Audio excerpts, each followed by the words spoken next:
Ананес,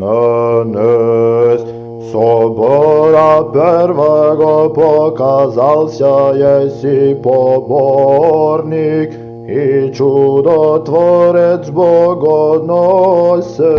Спиридоне, Отче наш, тем же мертву ты во гробе возгласив, и змею злато претворил еси, и внегда пети тебе святыя молитви,